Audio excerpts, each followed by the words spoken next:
ഉറക്കം കുറച്ച് ഉറക്കപ്രിയനാണെന്ന് ഞാൻ കേട്ടിട്ടുണ്ട്. അതിനെ പറ്റി ആരും പരദൂഷണം പറഞ്ഞതാണ്.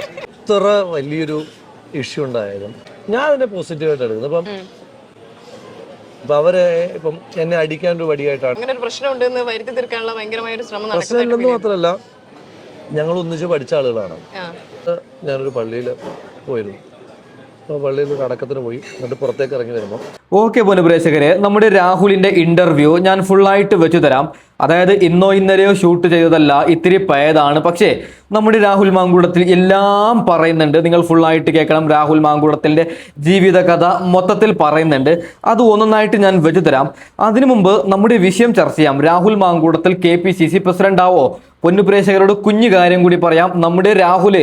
നമ്മുടെ രാഹുലിനെ ഇഷ്ടപ്പെടുന്ന എല്ലാവരും ഒന്ന് ലൈക്ക് ചെയ്യണം, സബ്സ്ക്രൈബ് ചെയ്യണം. അറിയാൻ വേണ്ടിയിട്ടാണ്, നമ്മുടെ രാഹുലിനെ എത്ര പേർ ഇഷ്ടപ്പെടുന്നുണ്ട് എന്ന് അറിയാൻ വേണ്ടിയിട്ടാണ്. ഓക്കെ, അപ്പോൾ നമ്മുടെ രാഹുൽ മാങ്കൂടത്തിൽ KPCC പ്രസിഡന്റ് ആവുമോ എന്ന് ചോദിച്ചു കഴിഞ്ഞാൽ പൊന്നുപ്രേക്ഷകരെ, ഏകദേശം 65% നമ്മുടെ രാഹുലിനെ സർപ്രൈസ് ആയിട്ട് മുഖ്യമന്ത്രി VD സതീശൻ KPCC പ്രസിഡന്റ് ആക്കുമെന്നാണ് ഞാൻ പേഴ്സണലി വിചാരിക്കുന്നത്.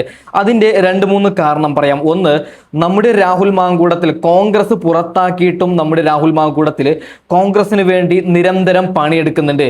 ഇപ്പോൾ നിങ്ങൾ നോക്കൂ, കോൺഗ്രസിന്റെ ഏതെങ്കിലും ഒരു നേതാവിന് എന്തെങ്കിലും ഒരു പ്രശ്നം സംഭവിക്കുകയാണെങ്കിൽ നമ്മുടെ രാഹുൽ മാങ്കൂടത്തിൽ നിരന്തരം പോസ്റ്റ് ചെയ്യുന്നുണ്ട്. ഓക്കെ, അതായത് രാഹുലിന്റെ അഭിപ്രായം പോസ്റ്റ് ചെയ്യുന്നുണ്ട്.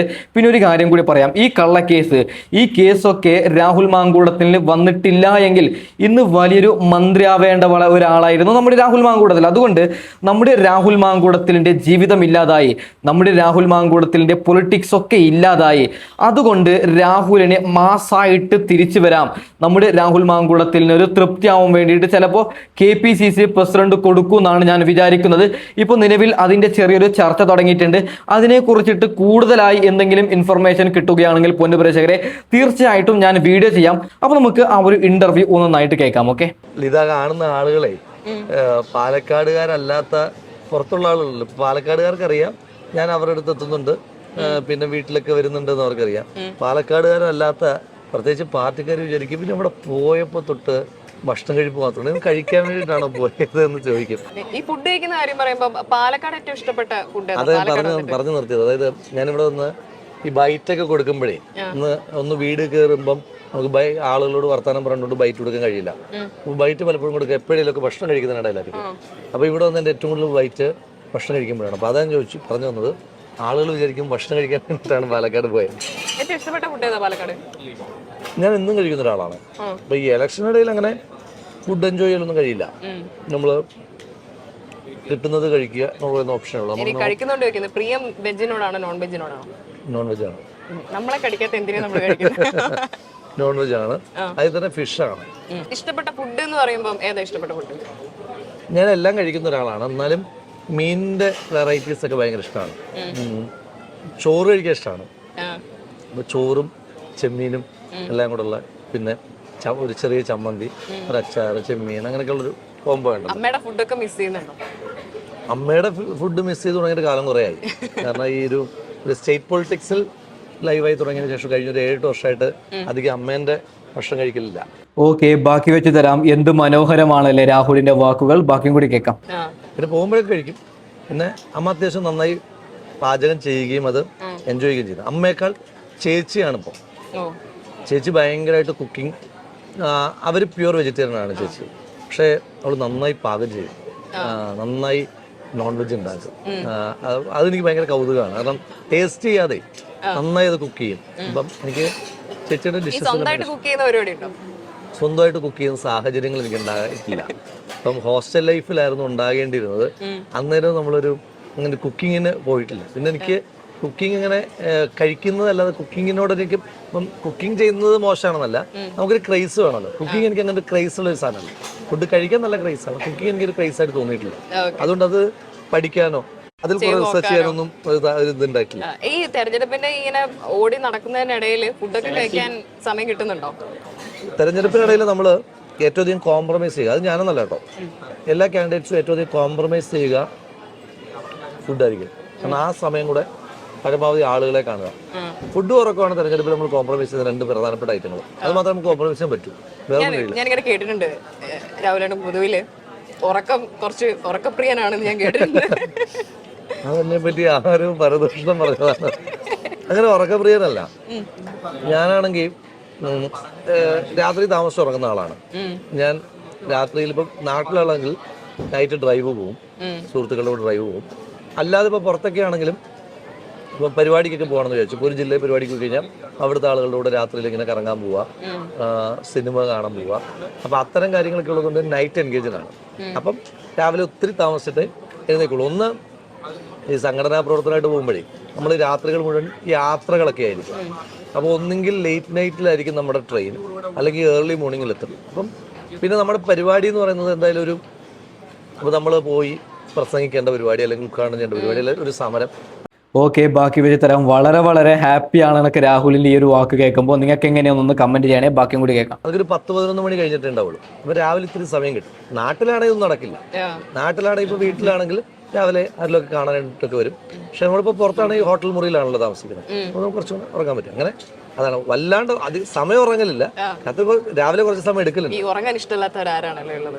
ഉറങ്ങാൻ എനിക്ക് ഭയങ്കര ഇഷ്ടമാണ്. എനിക്ക് മടി പിടിച്ച് ഉറങ്ങാൻ ഭയങ്കര ഇഷ്ടമുള്ള ആളാണ്. ഭയങ്കര ഇഷ്ടമാണ് എനിക്ക് മടി പിടിച്ചിരിക്കുക, മടി പിടിച്ച് ഉറങ്ങുക എന്നൊക്കെ പറഞ്ഞാൽ ഭയങ്കര ഇഷ്ടമാണ്. പിന്നെ അതങ്ങനെ കഴിയലില്ല. പ്രത്യേകിച്ച് യൂത്ത് കോൺഗ്രസ് പ്രസിഡന്റ് ആയതിനു ശേഷം തീരെയും കഴിയില്ല. എല്ലാ ദിവസവും പരിപാടികളും കാര്യങ്ങളും. യൂത്ത് കോൺഗ്രസിന്റെ പ്രവർത്തനങ്ങൾ പൊതുവിൽ ഇപ്പോൾ വലിയ പ്രശംസ നേടിക്കൊണ്ടിരിക്കുന്ന ഒരു സമയം കൂടിയാണ്. ഇപ്പം വയനാട് ദുരന്തത്തിന്റെ സമയത്താണെങ്കിൽ പോലും എങ്ങനെയാണ് യൂത്ത് കോൺഗ്രസ് ഈ ഇലക്ഷന്റെ സമയത്ത് യൂത്ത് കോൺഗ്രസിന്റെ പ്രവർത്തനങ്ങൾ എങ്ങനെയായിരുന്നു? ഭയങ്കരമായിരുന്നു. ഇലക്ഷൻ സമയത്ത് യൂത്ത് കോൺഗ്രസ് മാത്രം പറഞ്ഞാൽ പോരാ. UDYF, ഞാൻ UDYFന്റെ ചെയർമാൻ കൂടിയാണ്. UDFന്റെ എല്ലാ യുവജന സംഘടനകളും അവരുടെ എല്ലാ നേതാക്കന്മാരും, ഇപ്പം PK ഫിറോസിനെ പോലെ ഒരാൾ ഈ തെരഞ്ഞെടുപ്പിൻ്റെ മുഴുവൻ ദിവസങ്ങളിലും ഒരു പഞ്ചായത്തിൻ്റെ ചുമതല ഏറ്റെടുത്തിട്ട് ഇവിടെ നിൽക്കുകയാണ്. എനിക്ക് തോന്നുന്നില്ല ഫിറോസ് ഏതെങ്കിലും ഒരു ലീഗ് ക്യാൻഡിഡേറ്റിന് വേണ്ടി പോലും ഒരാൾക്ക് ഒരൊറ്റ ക്യാൻഡിഡേറ്റിന് വേണ്ടിയിട്ട് ഇത്രയും സമയം ചെലവഴിച്ചിട്ടുണ്ടെന്ന് എനിക്ക് തോന്നുന്നില്ല. ഇപ്പം മുൻപുള്ള ഏതെങ്കിലും ബൈ ഇലക്ഷൻ ഫിറോസ് ഇത്രയും ഒരിടത്ത് തന്നെ നിൽക്കേണ്ടി വരുന്ന, ഇപ്പം വയനാട്ടിൽ ഇലക്ഷൻ നടക്കുന്നുണ്ട്, ചേലക്കരയിൽ ഇലക്ഷൻ നടക്കുന്നുണ്ട്, പക്ഷെ ഫിറോസ് ഫുൾ ടൈം ഇവിടെയായിരുന്നു. അപ്പോൾ ആ ഒരു ബോണ്ടിങ്, ആ ബോണ്ടിങ്ങിന് പ്രധാനപ്പെട്ട ഒന്ന് ഫിറോസുമായിട്ടൊക്കെ ദീർഘകാലമായിട്ട് ബന്ധമുണ്ട്. പക്ഷേ PK ആയിട്ട് അത്ര അടുപ്പമുണ്ടാക്കാനായിട്ട് പ്രധാനപ്പെട്ട കാരണക്കാരൻ പിണറായി വിജയനാണ്. അദ്ദേഹം ഞങ്ങളെ ഒരുമിച്ച് UDYFന്റെ നേതാക്കന്മാരെല്ലാം ഞങ്ങളുടെ സമരത്തിന് ശേഷം ജയിലിലേക്ക് അയച്ചു. അപ്പം ഞാനും PK ഫിറോസ് ഒരു മുറിയിലാണ്, ഒരു സെല്ലിൽ ഒരു മുറിയിലാണ്. അപ്പോൾ ഭയങ്കര ബോണ്ടിങ് ആയി. അപ്പം സാധാരണ ഒരേ പാർട്ടിയിൽപ്പെട്ട ആളുകൾക്ക് ഉണ്ടാകുന്ന ബോണ്ടിങ്ങിനെ പോലെ തന്നെ മുന്നണിയിൽ തന്നെ മറ്റൊരു പാർട്ടിയിൽപ്പെട്ട ആളുകളായിട്ടും ഭയങ്കര ബോണ്ടിങ് ഉണ്ട്. പിന്നെ എല്ലാവരും ഇവിടെ ഉണ്ടായിരുന്നു. അഭിനയ്, ജോമോനെ, ജനീഷ്, അവരുടെ. ഓക്കെ, ബാക്കി വെച്ച് തരാം. എത്ര കേട്ടാലും മടി തോന്നുന്നില്ല അല്ലേ? ബാക്കിയും കൂടി കേൾക്കാം. ബോണ്ടിങ്ങിന്റെ കാര്യം പറയുമ്പോഴേ ഷാഫി പറമ്പിലിന്റെ ഒരു ഇപ്പോ നേരത്തെ ഒരു പത്രസമ്മേളനം ഉണ്ടായിരുന്നു. ആ സമയത്ത് അദ്ദേഹം പറഞ്ഞത്, എനിക്ക് വേണ്ടി പണിയെടുക്കുന്നതിനേക്കാൾ ഞാൻ രാഹുലിന് വേണ്ടി പണിയെടുത്തിട്ടുണ്ട് എന്നാണ് പറഞ്ഞത്. നിങ്ങളുടെ ഒരു ബോണ്ടിങ് ഭയങ്കര രസമായിട്ട് തോന്നാറുണ്ട്. ഇപ്പൊ ഷാഫിക്കാണ് രാഹുലാണെങ്കിലും ഒന്നിച്ചു വരുമ്പോൾ ആ ഒരു ബോണ്ടിങ് ഭയങ്കര രസമായിട്ട് തോന്നാറുണ്ട്. എപ്പോഴാണ് ഇത് നിങ്ങൾ തമ്മിലുള്ള ഒരു സൗഹൃദം സ്റ്റാർട്ട് ചെയ്യുന്നത്? എപ്പോഴാണെന്ന് അറിയാൻ ഭയങ്കര രസം തോന്നുന്നത്. ഒന്ന് പരിചയം കുറെ കാലമായിട്ടുണ്ട്. പരിചയം കുറെ കാലം എന്ന് പറഞ്ഞാൽ ഷാഫിക്കൊക്കെ KSUവിന്റെ സംസ്ഥാന ജനറൽ സെക്രട്ടറി ആയിരിക്കുന്ന സമയത്ത് ഞാൻ ജില്ലാ ഭാരവാഹിയാണ് KSUവിന്റെ. അപ്പോൾ കുറേ പണ്ടാണ്, എനിക്കൊന്നൊരു 2008 സമയത്ത്, 2008 ആ സമയത്തൊക്കെ ജില്ലാ തലത്തിലുള്ള ഭാരവാഹിയാണ്. അപ്പം അന്ന് പുള്ളി പത്തനംതിട്ടയുടെ ചാർജുകാരനായിരുന്നു. അന്നാണ് ആദ്യമായിട്ട് പരിചയപ്പെടുന്നത്. ഒരു വലിയ അടുപ്പം ഉണ്ടാകുന്നത് ഒരു പാർട്ടിക്കകത്തൊരു പുനഃസംഘടനയുമായിട്ട് ബന്ധപ്പെട്ട് ആ പുനഃസംഘടനയുമായി ബന്ധപ്പെട്ടുണ്ടാകുന്ന ചില ഡെവലപ്മെന്റ്സിന്റെ ഭാഗമായിട്ടാണ് ഒരു ഭയങ്കരമായ അടുപ്പമാണ്. അതും കുറെ കാലമായി ഭയങ്കര അടുപ്പമാകുന്നത്. പിന്നെ അതിപ്പം ആ ബോണ്ടിങ് കോൺഗ്രസിനകത്ത് എല്ലാ ആളുകൾക്കും തമ്മിലുണ്ട്. പിന്നെ ഇതിപ്പോൾ കുറെ വിവാദങ്ങളും ഒക്കെ വന്നു കഴിഞ്ഞപ്പോഴത്തേക്കും കുറെ കൂടെ സെലിബ്രേറ്റ് ചെയ്യപ്പെടുന്നു എന്നുള്ളതാണ്. പക്ഷേ അത് എനിക്കൊരു എന്താ പറയുക, ഒരു ബ്രദർലി എന്ന് പറയാൻ പറ്റില്ല, ഒരു ബ്രദറാണ്. ചെറിയ വയസ്സിന് ഡിഫറൻസേ ഉള്ളൂ രണ്ടുപേരുന്നാണല്ലോ ഈയിടെ ഞാൻ കേട്ടത്. അത് പുള്ളി പറഞ്ഞു വരുത്തുന്ന കിംവദന്തിയാണ്. ചെറിയ വയസ്സിന്റെ വ്യത്യാസം ഞാനും ദുബൈയും തമ്മിലാണ്. പുള്ളിയുടെ മോള് ഞാനും തമ്മിൽ ചെറിയ വയസ്സാണെന്ന് പറഞ്ഞിട്ട് ഞാൻ മൂപ്പരെ കളിയാക്കാം. അല്ല, അങ്ങനെ പോസിറ്റീവായിട്ട് തോന്നിയിട്ടുള്ളത് എന്താണ് ഷാഫിക്കായിട്ട് വർക്ക് ചെയ്യുമ്പോൾ സമയത്ത്? അയാൾ പോസിറ്റീവ് ആണെന്നുള്ളതാണ് അയാളുടെ ഏറ്റവും വലിയ പോസിറ്റിവിറ്റി. ഓക്കെ, ബാക്കി വെച്ച് തരാം. ഒരു കാര്യം പറയാം, ഈ പാവത്തെയാണ് കുടുക്കിയത്. എന്താ അല്ലേ? കുടുക്കിയവരെ ദൈവം നിങ്ങളോട് എന്തായാലും ചോദിക്കും. ബാക്കിയും കൂടി കേൾക്കാം. നമ്മൾ എത്ര വലിയൊരു ഇഷ്യൂ ഉണ്ടായാലും അയാൾ അതിനെ ഫേസ് ചെയ്യുന്ന രീതിയിൽ ഭയങ്കര കാം, കൂൾ, സൂപ്പർ കൂളാണ്, പോസിറ്റീവാണ്. അയാൾ പൊതുവെ പോസിറ്റീവാണ്. അയാളങ്ങനെ നെഗറ്റീവ് ആകലില്ല. അതാണ് അയാളുടെ ഏറ്റവും വലിയ പോസിറ്റീവ്. പിന്നെ നമുക്കൊരു ഭയങ്കര ഒരു കംഫർട്ട് സോണാണ്. അപ്പോൾ ഞാനിപ്പോൾ നിങ്ങൾ വിചാരിക്കരുത് ഞാൻ പൊളിറ്റിക്സ് മാത്രമല്ല ഞാൻ പറഞ്ഞത്. ഇപ്പോൾ ഞങ്ങൾ നമ്മളൊരു ബന്ധത്തെ പറ്റി പറയുന്നത് ഒരു ക്ലീശയായി മാറിയിട്ടുണ്ട്.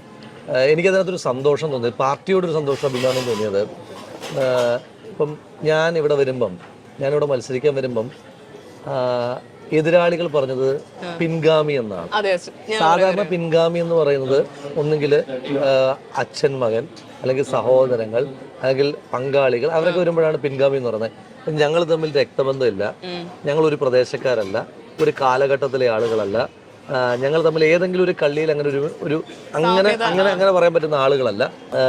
അങ്ങനെ ഒരാള് പിൻഗാമി ആണെന്ന് പറയുന്ന തലം ഞാൻ അതിനെ പോസിറ്റീവായിട്ട് എടുക്കും. കോൺഗ്രസിനകത്ത് ചെറുപ്പക്കാർക്കിടയിലെ ബോണ്ടിങ് ആഘോഷിക്കപ്പെടുന്നു.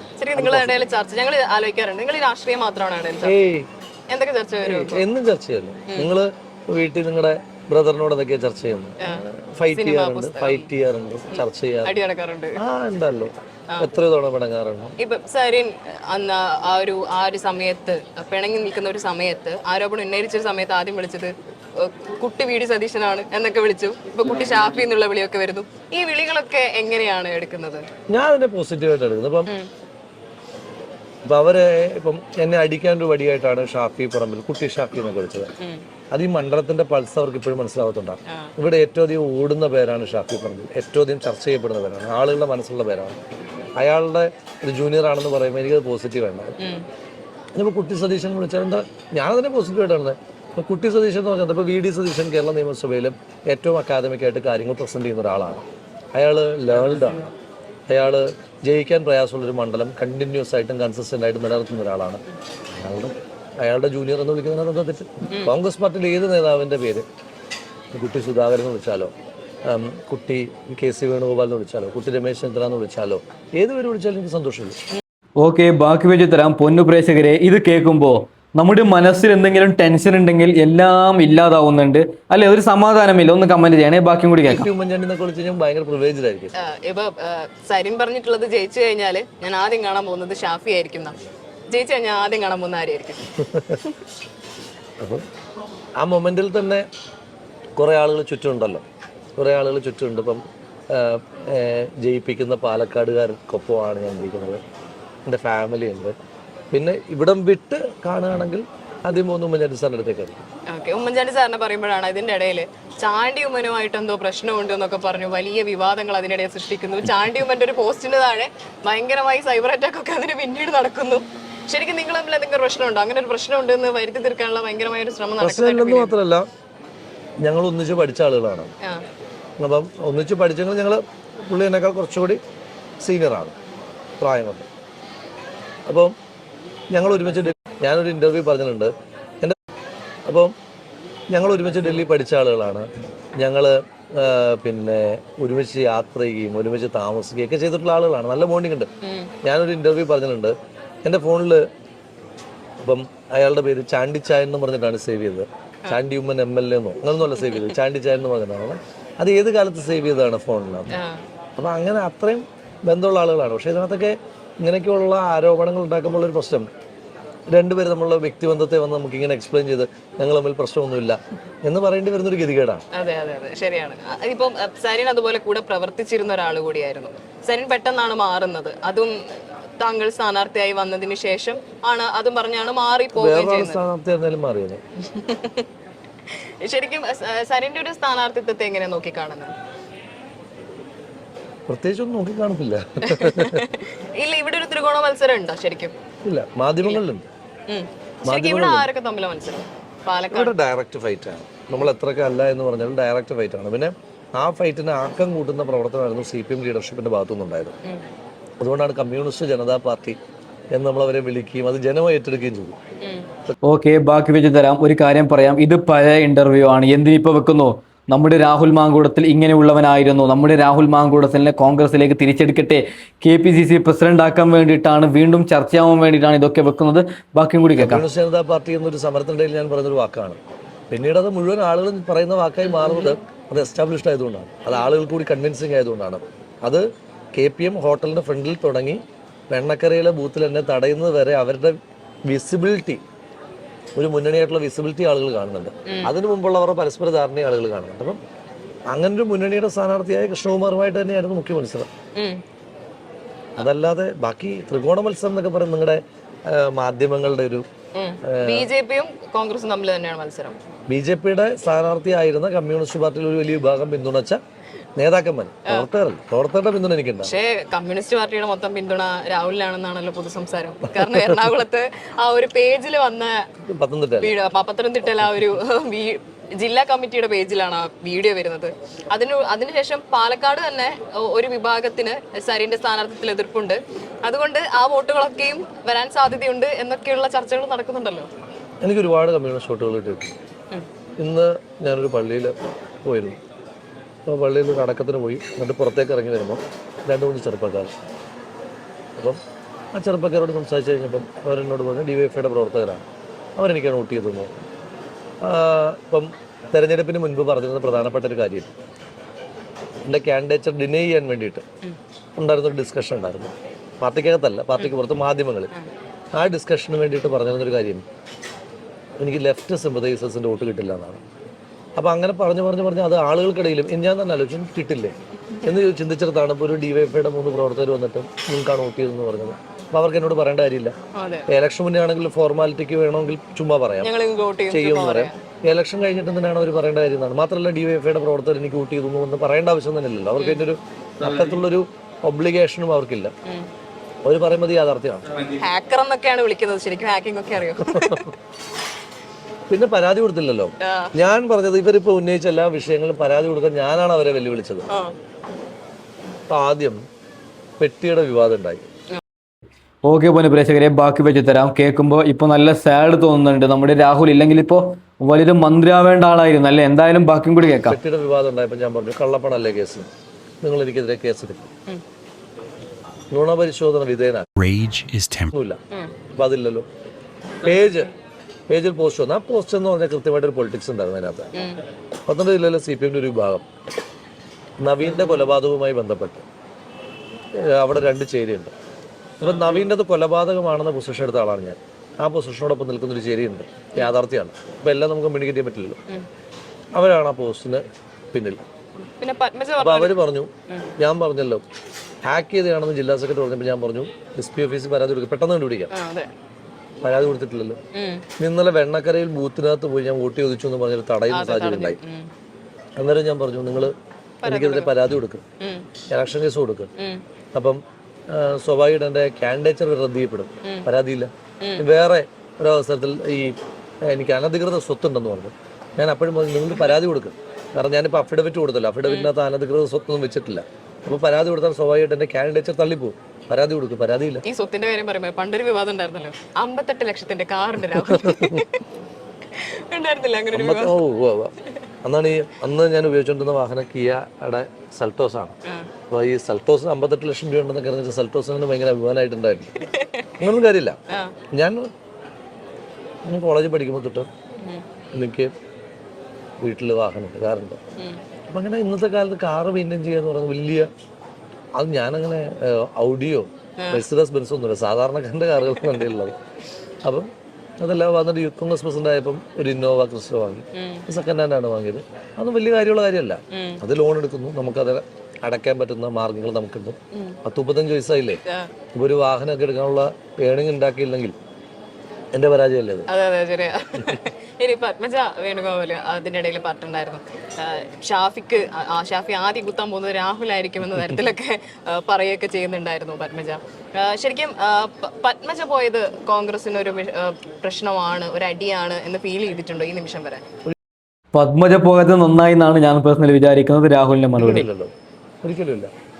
അവർ പോയതിനു ശേഷമുള്ള തെരഞ്ഞെടുപ്പിലല്ലേ 18 സീറ്റ് ജയിച്ചത് UDF.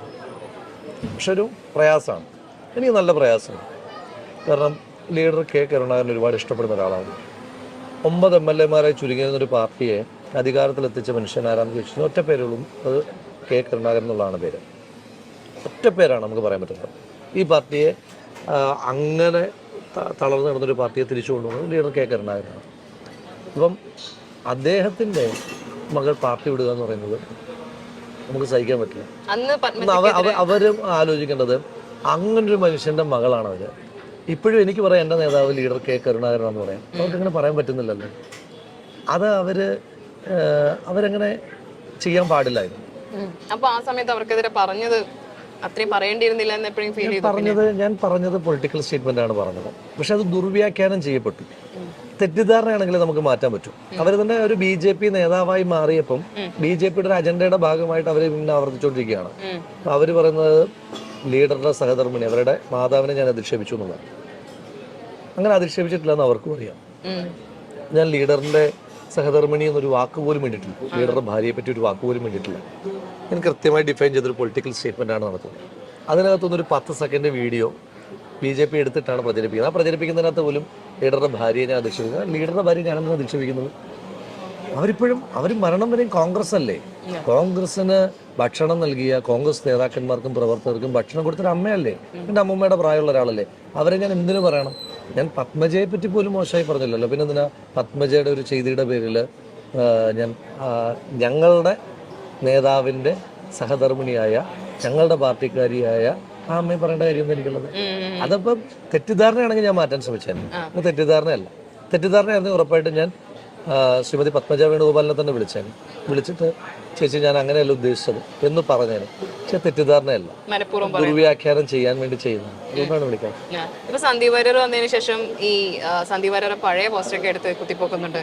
കോൺഗ്രസിന് അദ്ദേഹത്തെ കൊണ്ട് ഒരു നേട്ടം ഉണ്ടാക്കാൻ സാധ്യതയില്ല എന്നൊക്കെ പറയുന്നുണ്ട്. എങ്കിലും എന്താ തോന്നുന്നേ സന്ദീപ് വാര്യർ പറഞ്ഞത് CPM-കാരാ. നിങ്ങൾ തമ്മിൽ ഈ ചാനലിലൊക്കെ അങ്ങോട്ടും ഇങ്ങോട്ടും ഞാൻ പറഞ്ഞത് സന്ദീപ് വാര്യരുടെ മുൻ നിലപാടുകളെ ചോദ്യം ചെയ്യുന്നത് CPM-കാർ ആലോചിക്കേണ്ടത് അവർ മത്സരിപ്പിച്ച സ്ഥാനാർത്ഥി. പൊന്നുപ്രേക്ഷകരെ ബാക്കി വെച്ച് തരാം. നിങ്ങൾ ഓരോരുത്തരും രാഹുലിനെ പറ്റിയിട്ട് ഒരു കമന്റ് ഇടണം, ബാക്കി കൂടി കേൾക്കാം. ആ സ്ഥാനാർത്ഥി പിണറായി വിജയനെ പറ്റി പറഞ്ഞ മോശം വാക്ക് കിട്ടും. ഇപ്പോഴും അദ്ദേഹത്തിന്റെ ഫേസ്ബുക്കിൽ കിടപ്പുണ്ട്. വളരെ മോശമായിട്ടുള്ള, ഞങ്ങൾ ആരും ഉന്നയിച്ചിട്ടില്ല. ശ്രീ പിണറായി വിജയന്റെ വലിയ വിമർശകനായിട്ട് കരുതപ്പെടുന്ന ഒരാളാണ് ഞാൻ. കരുതപ്പെടുന്നില്ല, ശ്രീ പിണറായി വിജയന്റെ വലിയ വിമർശകൻ തന്നെയാണ് ഞാനൊന്നും അങ്ങനെ പറഞ്ഞിട്ടേ ഇല്ല അദ്ദേഹത്തെ പറ്റി. അത്ര നീചമായിട്ടുള്ള വാക്കുകൾ ഉപയോഗിച്ചിട്ടുള്ള ആളാണ് അവരുടെ സ്ഥാനാർത്ഥി. അപ്പൊ അതൊന്നും തിരുത്തിയിട്ടില്ല. നിങ്ങൾ ചാനൽ ചർച്ചകൾക്കിടയിൽ അങ്ങോട്ടും ഇങ്ങോട്ടും അടി നടത്തിയിട്ടുള്ള ആളുകൾ തന്നെയല്ലേ സന്ദീപ് വാര്യർ? ആശയപരമായിട്ടുള്ള ഇപ്പോഴും അദ്ദേഹം അന്ന് പറഞ്ഞിരുന്ന ആശയങ്ങളോട് എനിക്ക് വിയോജിപ്പ് തന്നെയാണല്ലോ ഉള്ളത്. അതിനോട് 1% പോലും യോജിപ്പ് എനിക്കില്ല. മാറ്റം അദ്ദേഹത്തിനാണ് സംഭവിച്ചത്. അദ്ദേഹം ആ ആശയത്തെ വിട്ടിട്ട് ജനാധിപത്യ മതേതര പ്രസ്ഥാനത്തിന്റെ ഭാഗമാകാൻ തീരുമാനിക്കുമ്പോൾ അപ്പം നമ്മൾ അദ്ദേഹത്തിനോടൊപ്പം നിൽക്കണം. കാരണം അപ്പുറത്തെ ചേരിയിൽ ആള് കൂടട്ടെ എന്നല്ല നമ്മൾ വിചാരിക്കേണ്ടത്. നമ്മൾ ആ ചേരിയിൽ ഒരാളെങ്കിലും കുറഞ്ഞാൽ അത്രയും നല്ലതല്ലേ? പക്ഷെ CPM പ്രതീക്ഷിച്ചായിരുന്നു അല്ലേ CPM-ലേക്ക് പോകുന്നു സന്ദീപ് വാര്യർ? അളിയനും പ്രതീക്ഷിച്ചിരുന്നു. അതിന്റെ കലിപ്പാണ് അളിയൻ തീർത്തുകൊണ്ടിരിക്കുന്നത്. നന്നായിട്ട് ഇങ്ങനെ ഒരു ഇത്തരത്തിലൊരു പ്രചാരണം ഇപ്പൊ സന്ദീപ് പരസ്യം, അത് പാലക്കാട് 2 പത്രങ്ങൾ കേന്ദ്രീകരിച്ചാണ് അവർ ആ പത്രപരസ്യം കൊടുത്തിട്ടുള്ളത്. എനിക്ക് തോന്നുന്നു ആദ്യമായിട്ടാണ് ഞങ്ങളൊക്കെ അങ്ങനെ ഒരു പത്രപരസ്യം കാണുന്നത്. അദ്ദേഹത്തിന്റെ പഴയ അപ്പം ആ പരസ്യത്തിനകത്ത് ഒരുപാട് കുഴപ്പങ്ങളുണ്ട്. ഒന്ന്, ആ പരസ്യത്തിനകത്ത് അവർ പറഞ്ഞ ന്യായീകരണങ്ങൾ ഏതെങ്കിലും നിങ്ങൾക്ക് കൺവിൻസിങ് ആണോ? പൈസ കുറവായതുകൊണ്ടാണ് ആ 2 പത്രത്തിൽ കൊടുത്തത് എന്ന് പറയുന്നതിനകത്ത് നിങ്ങൾ കൺവിൻസ്ഡ് ആണോ?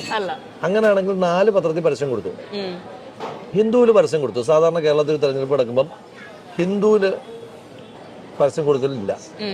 ഹിന്ദുവിൽ പരസ്യം കൊടുത്തതിന്റെ കാരണം എന്ന് പറയുന്നത് കൽപ്പാത്തി അടക്കമുള്ള അഗ്രഹാരങ്ങളിൽ വരുത്തുന്ന പാലക്കാട് മുനിസിപ്പാലിറ്റിയുടെ പൊതുവായ പ്രദേശങ്ങളിൽ വരുത്തുന്ന പ്രധാനപ്പെട്ട പത്രമാണ് പാലക്കാട് മുനിസിപ്പാലിറ്റിയിലും അഗ്രഹാരങ്ങളിലും ഒക്കെ വരുത്തുന്നൊരു മുനിസിപ്പാലിറ്റി വലിയ പ്രചാരമുള്ളൊരു പത്രമാണ് ഹിന്ദു. അതുകൊണ്ടാണ് അതിൽ വരുത്തിയത്. എന്തുകൊണ്ടാണ് ഈ പോസ്റ്റിന്റെ ട്രാൻസ്ലേഷൻ അതിൽ കൊടുക്കാഞ്ഞത്? നമ്മുടെ രാഹുലിന്റെ ഒരു ചിരി അല്ലേ, എന്ത് പറയുമ്പോൾ ഒരു ചിരിയുണ്ട്. ബാക്കി കൂടി കേൾക്കാം. ഉദ്ദേശിച്ച ഇതിന് നേർവിപരീതമായ ബലം അവിടെ ഉണ്ടാകും. അപ്പൊ അത് പാടില്ല. അവർ വേറൊരു മലയാള പത്രത്തിൽ കൊടുത്തിരുന്നല്ലോ, ആ 4 പേജ് സപ്ലിമെന്റ് കൊടുത്തു. ആ പത്രത്തിൽ ഇത് കൊടുത്തില്ലല്ലോ.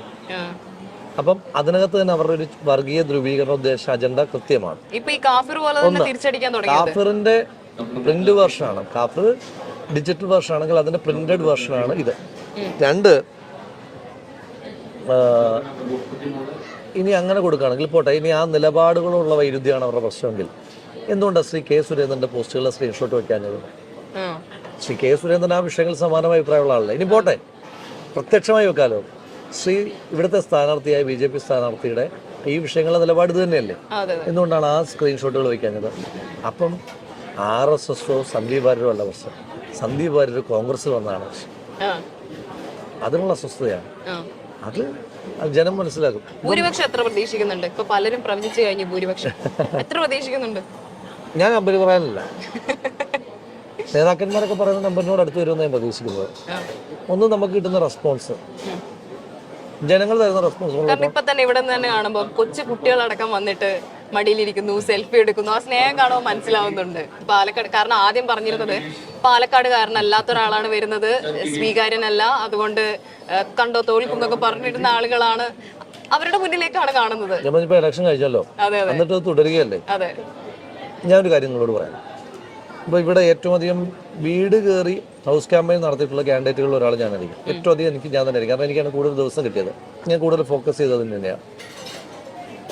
ഞാൻ അത്രയും വീട് കയറിയിട്ട് എനിക്ക് വീടുകളിൽ പോയി വോട്ട് ചോദിക്കേണ്ടി വരുന്നില്ല. അപ്പോൾ സാധാരണ ഇപ്പം ഒരു പുതിയൊരാൾ, ഈ പ്രദേശംകാരനല്ലാത്ത ഒരാൾ വരുമ്പം ഞാൻ ഇങ്ങനെ രാഹുൽ ഇവിടുത്തെ UDFൻ്റെ സ്ഥാനാർത്ഥിയാണ്, എന്നെ സഹായിക്കണം, വോട്ട് ചെയ്യണം എന്ന് പറയണം. ഇത് കാണുമ്പോൾ അവർ വളരെ സ്നേഹത്തോടെ ഇപ്പോൾ പ്രായമായ എന്താ ഉണ്ണിയെ എന്ന് പറഞ്ഞിട്ട് എന്തെങ്കിലും ഒരു വർത്തമാനം പറയും, അല്ലെങ്കിൽ മകനെ എന്ന് വിളിച്ചിട്ട് വർത്തമാനം പറയും. നമ്മുടെ സമപ്രായക്കാരാണെങ്കിൽ പേര് വിളിച്ചിട്ട് വർത്തമാനം പറയും. അപ്പോൾ ഞാൻ ആ വർത്തമാനത്തിന് മറുപടി പറയുക, അല്ലെങ്കിൽ തിരിച്ച് അങ്ങോട്ടൊരു ചോദ്യം ചോദിക്കുക, ഭക്ഷണം കഴിച്ചോ, എപ്പോഴെന്താ ചെയ്യുന്നത്, അങ്ങനെയൊക്കെ ഒരു ചോദ്യം ചോദിച്ച് എന്നാ പോയിട്ട് വരട്ടെ എന്ന് പറഞ്ഞ് പോരുകയാണ് ചെയ്യുക. ഓക്കെ, വളരെ രസകരമാണ്. ബാക്കി കൂടി കേൾക്കാം. ചോദിക്കേണ്ടി വരുന്നില്ല. അത് സാധാരണ ഇതിലൊരു സെക്കൻഡ് ടേമോ തേർഡ് ടേമോ ഒക്കെ ആകുമ്പോൾ കിട്ടുന്നൊരു പ്രിവിലേജാണത്. നമുക്കൊരു പരിചയമാവുക. ഞാൻ പറഞ്ഞത് അത് എൻ്റെ മിടുക്കല്ല, അത്രയും പരിചയം ഉള്ള രീതിയിലാണ് പാലക്കാടുകാർ എന്നെ സ്വീകരിച്ചത്. അപ്പം എനിക്ക് അങ്ങനെ ഒരു ഗ്യാപ്പ് ഉണ്ടായിട്ടില്ല. ഇപ്പം വന്ന് എൻ്റെ അടുത്ത് വന്നിരുന്ന ഒരാളെ പോലും ഞാൻ മുൻപ് കണ്ടിട്ടുള്ള ആളല്ല. പക്ഷെ അവരുടെ ആരുടെയെങ്കിലും ഇടപെടലിൽ ആദ്യമായി കാണുന്നൊരു അനുഭവം എനിക്കില്ല, അവർക്കും ഇല്ല. അപ്പൊ ആ ഒരു സ്നേഹവും സ്വീകാര്യതയും തെരഞ്ഞെടുപ്പിൽ അത് വോട്ട് റിഫ്ലക്ഷൻ കൂടിയാണല്ലോ. ഇതിപ്പോ നിങ്ങൾ ചാനൽ ചർച്ചയിൽ പരസ്പരം തല്ലുവിടുമെങ്കിലും നിങ്ങളൊക്കെ നല്ല ആശയപരമായി തല്ലുവിടുമെങ്കിലും വ്യക്തിപരമായി നിങ്ങൾ തമ്മിൽ പ്രശ്നങ്ങളില്ലാന്ന് ഞങ്ങൾക്ക് ചില പ്രോഗ്രാംസ് ഒക്കെ കാണുമ്പോൾ തോന്നാറുണ്ട്. പക്ഷേ സരിന്റെ കേസിൽ സരിൻ കൈ കൊടുക്കാൻ വന്നപ്പോ എന്തുകൊണ്ടാണെന്ന് കൈ കൊടുക്കാതെ മാറി നടന്നത്? അന്നത്തെ ദിവസം തന്നെ അങ്ങനെ ഞാനങ്ങനെ ഒരു രാഷ്ട്രീയമായി എതിർചേരി നിൽക്കുന്ന ഒരാളോട് വ്യക്തിപരമായി കാണുമ്പോൾ ഞാൻ അകൽച്ച കാണിക്കുന്ന ഒരാളല്ല. എൻ്റെ രീതി അങ്ങനെയല്ല, എൻ്റെ ശൈലി അതല്ല. എനിക്ക് അവരോട് കടുത്ത വിയോജിപ്പുണ്ട്, അത് അവരോട് തന്നെ പറയാറുണ്ട്. ചർച്ചകളൊക്കെ കഴിഞ്ഞിട്ട് ഞാൻ ചിലരെ വിളിക്കാറുണ്ട്, നിങ്ങളുടെ ആ നിലപാട് ശരിയല്ല കേട്ടോ, അത് ഞാൻ ചർച്ചയിൽ മാത്രം പറഞ്ഞതല്ല, ശരിയല്ല എന്ന് തന്നെ പറയാറുണ്ട്. അത് ഞാൻ നേരിട്ട് തന്നെ പറയുന്ന ഒരാളാണ്. പക്ഷേ അപ്പോഴും അന്നത്തെ ദിവസത്തെ ഉദാഹരണം പറയാം. അന്നത്തെ ദിവസം ഞാൻ MB രാജേഷിനെ കണ്ടിരുന്നു, അതേ വേദിയിൽ കണ്ടിരുന്നു. MB രാജേഷിന് കൈ കൊടുത്തു, അയാൾ എന്നെ ചേർത്ത് പിടിക്കുന്ന പോലെ സംസാരിച്ചു. എന്ന് വെച്ചാൽ അങ്ങനെ ഒരു ബോഡി ലാംഗ്വേജിലാണ് അയാൾ നിന്നത്. ഞാൻ കല്യാണത്തിന് പോയത് ഒരു BJP നേതാവിൻ്റെ കുടുംബത്തിലെ കല്യാണത്തിനാണ്. അദ്ദേഹം ഷോളൊക്കെ ഇട്ട് സ്വീകരിച്ചു, കെട്ടിപ്പിടിച്ചു. അതിനുശേഷം ഗോപിയേട്ടനെ കണ്ടുപോകുന്നു, AV ഗോപിനാഥിനെ കണ്ടുപോകുന്നു. ഗോപിയേട്ടൻ എന്നെ കെട്ടിപ്പിടിച്ചു, ഞാൻ ഗോപിയേട്ടനെ കെട്ടിപ്പിടിച്ചു. അപ്പോൾ അങ്ങനെയൊക്കെ വർത്തമാനം പറഞ്ഞു. ഇത് ഞാൻ അതിനെ അഭ്യാസം എന്ന് തന്നെ വിളിക്കുക. കാരണം ഇപ്പം നമ്മൾ തമ്മിൽ കാണുന്ന മൊമെന്റിലാണ് നമ്മൾ ഷെയ്ക്ക് ഹാൻഡ് ചെയ്യുന്നത്, അല്ലേ? ഇത് ചെയ്യുമ്പോൾ അത് അഭിനയം തന്നെയാണ്. അപ്പം ഞങ്ങൾ ആദ്യം കണ്ടപ്പം അദ്ദേഹം അങ്ങനെ കൈതരാനുള്ള ശ്രമവും കണ്ടിരുന്നു. അപ്പോൾ ക്യാമറക്കാരെല്ലാം കൂടെ കണ്ടു കഴിഞ്ഞപ്പോഴാണ് ഒരു കൈതരൽ അഭ്യാസം. അതിനോട് എനിക്ക് യോജിപ്പിക്കും. പിന്നെ ഞാൻ അടിസ്ഥാനപരമായി കോൺഗ്രസ് പ്രവർത്തനം. ഇപ്പം നേരത്തെ ശ്രീമതി പത്മജയുടെ കാര്യം പറഞ്ഞല്ലോ, ആ പാർട്ടിയിൽ നിന്ന് ഒരാൾ പോകുമ്പോൾ എനിക്ക് പ്രതിഷേധവും പ്രയാസവും ഒക്കെ തന്നെയാണ്. ഞാൻ കോൺഗ്രസിന്റെ അടിസ്ഥാന പ്രവർത്തകനാണ്. അപ്പോൾ അതിന്റെ പ്രതിഷേധവും പ്രയാസവും ഒക്കെ എനിക്ക്. എങ്ങനെയായിരുന്നു ഒരു കോൺഗ്രസ്സുകാരനാകുന്നതും കോൺഗ്രസിനോട് സ്നേഹം തോന്നുന്നു? ഞാൻ അച്ഛൻ്റെ ഒക്കത്തിരുന്നിട്ടാണ് കോൺഗ്രസ് ആകുന്നത്. എൻ്റെ അച്ഛൻ്റെ പ്രാദേശിക കോൺഗ്രസ് പ്രവർത്തകൻ. അപ്പോൾ അച്ഛൻ ചെറുതിലെ മരണപ്പെട്ടു. അപ്പോൾ അച്ഛനാണ് ഞാൻ കാണുന്ന കോൺഗ്രസ്സുകാരൻ. അപ്പോൾ വീട്ടിലൊക്കെ നാട്ടിലെ പ്രാദേശികമായിട്ടുള്ള കമ്മിറ്റികളൊക്കെ കൂടും. അപ്പം അന്ന് ശ്രീ അടൂർ പ്രകാശ് അദ്ദേഹമായിട്ട് അച്ഛൻ അടുപ്പമുണ്ട്. അപ്പോൾ അദ്ദേഹത്തെയൊക്കെ കാണും. പിന്നെ ഈ കമ്മിറ്റികളുടെയൊക്കെ ഭാഗമായിട്ട് അന്നത്തെ ഞങ്ങളുടെ MLA ശ്രീ തിരുവഞ്ചൂരാണ്. അപ്പോൾ കൊച്ചിലായിട്ട് ഇവരെയൊക്കെ കാണുന്നുണ്ട്. അപ്പോൾ അങ്ങനെ കണ്ട് നമ്മളൊരു കോൺഗ്രസ്സാണ്. പിന്നെ നമ്മൾ വായിക്കുകയൊക്കെ ചെയ്യുമ്പം നമ്മൾ ഈ പ്രത്യയശാസ്ത്രത്തിൻ്റെ ഭാഗമായിട്ട് അങ്ങ് അടുത്തടുത്ത് കോൺഗ്രസ് ആയി. അപ്പോൾ അതിൻ്റെ ഞാൻ പറഞ്ഞത് അങ്ങനെയൊക്കെ ആയതുകൊണ്ട് തന്നെ എനിക്ക് കോൺഗ്രസ് എന്ന് പറയുന്നത് എനിക്കൊരു ഗാർഡിയൻഷിപ്പാണ്. എൻ്റെ അച്ഛൻ മരണപ്പെട്ടപ്പോൾ ഞാൻ പറഞ്ഞില്ല, എൻ്റെ അച്ഛൻ്റെ ഒക്കത്തിരുന്നിട്ടാണ് കോൺഗ്രസ് ആണ്. അപ്പം എനിക്ക് അങ്ങനെ ഒരു ഫീലിംഗ് ആണ് കോൺഗ്രസ്. എനിക്ക് അങ്ങനെ ഇമോഷണൽ അറ്റാച്ച്മെൻ്റ് ആണ്. വേറെ എല്ലാവർക്കും പാർട്ടിയോട് വലിയ അറ്റാച്ച്മെൻ്റ് ആയിരിക്കും, പക്ഷെ എൻ്റേത് കുറച്ചുകൂടി പേഴ്സണൽ ഇമോഷനാണ്. അപ്പം അത് വിടുന്ന ഒരാളോട് എനിക്ക് പ്രയാസവും പ്രതിഷേധമൊക്കെ ഉണ്ട് എന്ന് കരുതിയിട്ട് അവരുടെ ഹാം ചെയ്യാൻ ഞാനില്ല. CPM ഒക്കെ ചെയ്യുന്നതിനോട് പിന്നാലെ പോയി കൊല്ലാനൊന്നും ഉള്ള ദേഷ്യമല്ല, പ്രതിഷേധമുണ്ട്. അതിനിടയിൽ ഈ തിരഞ്ഞെടുപ്പിൽ മത്സരിക്കുന്ന ആ ഒരു പ്രഖ്യാപനം, സ്ഥാനാർത്ഥി പ്രഖ്യാപനമൊക്കെ വരുന്നതിന് മുന്നേ ഒരു റീൽ ഭയങ്കര വൈറലായിരുന്നു, കണ്ടിരുന്നു? അത് രാഹുൽ മാങ്കൂട്ടത്തിലും ചിന്താ ജെറോമും തമ്മിൽ പ്രണയത്തിലാണെന്നൊക്കെ പറഞ്ഞിട്ട് കണ്ടിരുന്നോ റീലുകള്? നവമാധ്യമങ്ങളുടെ കാലഘട്ടത്തിലെ ഈ ഈ സത്യത്തിന്റെ 1000 ഇരട്ടി വേഗതയിൽ പായുന്ന കള്ളങ്ങളാണ് അതൊക്കെ. ആ പരിപാടിയുടെ ഫുൾ എപ്പിസോഡിൽ തന്നെ മുഴുവൻ കാര്യങ്ങളും പറയുന്നുണ്ട്. പക്ഷെ അതിങ്ങനെ കട്ട് ചെയ്തിട്ട് പ്രചരിപ്പിക്കുന്നതാണ്. എത്തിയിരുന്നോ ആ റീല് കയ്യില്? ഓ, എത്രയോ പേര്, കുറെ പേര് വിശ്വസിച്ചിട്ട് തന്നെ അയച്ചു. സത്യമാണോ? കാരണം അതിനകത്ത് അങ്ങനെ ഒരു കട്ട വരുന്ന ഞങ്ങളെടുത്ത് ശരിക്കും അങ്ങനെ ഒരു വീഡിയോ ആണ് പ്രചരിക്കപ്പെട്ടത് ഏറ്റവും അധികം. അപ്പൊ അത് ഒരു 2017 മറ്റോ ഒരു ട്രോൾ ചെയ്തതാണ്. അവരുടെ ഒരു വിവാഹ പരസ്യം ഒരു കമ്മ്യൂണിറ്റി മാട്രിമോണിയിൽ വന്നതുമായി ബന്ധപ്പെട്ട് ഒരു ട്രോൾ ഇട്ടതാണ്. അത് അവർക്കും അറിയാം. ഒന്നും ഞങ്ങൾ അക്കാലത്ത് അറിയത്ത് തന്നെയില്ല, ഇപ്പോഴാണ് പരിചയമുള്ളത്. അക്കാലത്ത് അറിയുക തന്നെയില്ല. അപ്പൊ അതൊരു ട്രോളാണ്. കുറെ ആളുകൾ വളരെ സീരിയസ് ആയിട്ട് വിശ്വസിച്ചിട്ടൊക്കെ ചോദിച്ചിട്ടൊക്കെ ഉണ്ട്. ശരിക്കും ആ സമയത്ത് ചിലര് പറഞ്ഞൊരു വിവാദം ഉണ്ടായിരുന്നു. അത് ഞാനേതോ ഒരു ഇന്റർവ്യൂല് പറയുന്നതും കേട്ടു. എനിക്ക് ഭാര്യ മക്കളൊക്കെ വേറെ നാട്ടിലുണ്ടെന്ന് വരെ പറഞ്ഞു വരുത്തിയ ആളുകളുണ്ടെന്ന്. അതായത് വിക്കിപീഡിയയിൽ ഉണ്ടായിരുന്നു. വിക്കിപീഡിയ ഇടയ്ക്ക് സെർച്ച് ചെയ്യുമ്പം വിക്കിപീഡിയ ആണോ അത്തരത്തിലൊരു സെർച്ച് സൈറ്റില് എൻ്റെ പേരിൽ ഇപ്പോഴും കിടപ്പുണ്ടെന്ന് തോന്നുന്നു. എൻ്റെ പേര്, പിന്നെ ഭാര്യയുടെ പേര്, കുട്ടിയുടെ പേര് വരെ ഉണ്ട്. മറ്റേ ഈ ജയിച്ചു കഴിഞ്ഞപ്പോ ചാണ്ടിയമ്മൻ നേരിട്ട ഏറ്റവും വലിയ ചോദ്യമേ ഇനി എന്താ തുടർന്ന് എന്തായിരിക്കും വികസനം എന്നല്ല, ചേട്ടൻ കല്യാണം കഴിക്കാൻ പോകുന്നു. അത് ഈ പിന്നെ അവിവാഹിതരായ ഒരാളെ കാണുമ്പം ചോദിക്കേണ്ടുന്ന ആദ്യത്തെ ചോദ്യമായി അത് മാറിയിട്ടുണ്ട്. അപ്പൊ വളഞ്ഞ് ആ ചോദ്യത്തിലേക്കാ വരുന്നതെന്ന് തോന്നുന്നു.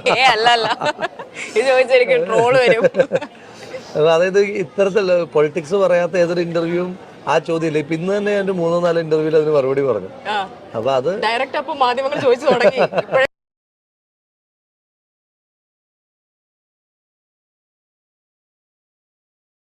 പ്രവർത്തകനാണെങ്കിൽ പോലും ഈ ചോദ്യത്തിൽ നിന്ന് പിന്മാറാൻ പറ്റാത്ത അവസ്ഥയിലായി. ഒരു രാഷ്ട്രീയ പ്രവർത്തകൻ ഇപ്പൊ പോട്ടെ, ഇപ്പം അങ്ങനൊരു പബ്ലിക് സ്പേസിലൊന്നും അല്ലാത്ത നാട്ടിൽ നിൽക്കുന്ന ഒരാളാണെങ്കിലും ഒരു പ്രായത്തുമ്പത്തോട് ചോദിച്ചോളൂ കല്യാണം ആയില്ലേ ചോദിക്കല്ലോ. ആ ചോദ്യം തന്നെ നമ്മുടെ എല്ലാരും ഈ നാടിന്റെ പരിച്ഛേദമാണല്ലോ നിങ്ങളും ഞാനും അല്ല. ആ ചോദ്യം സ്വാഭാവികമായിട്ട് ചോദിക്കുന്നതാണ്. അപ്പൊ പൊതുവിലുള്ള ഒരു റെസ്പോൺസിൽ എന്താണ് ഇപ്പൊ പാലക്കാടുകാരോട് പറയാനുള്ളത്? എന്താണ് പാലക്കാട് സ്നേഹം കാണുമ്പോൾ ഫീൽ ചെയ്യുന്നത്? ഭയങ്കര സ്നേഹമുള്ള നാട്ടുകാരാണ്. ഭയങ്കര സ്നേഹം എന്ന് പറഞ്ഞു കഴിഞ്ഞാൽ എല്ലാ നാടും സ്പെഷ്യലാണ്, എല്ലാ നാടിനും സ്നേഹമൊക്കെ ഉണ്ട്.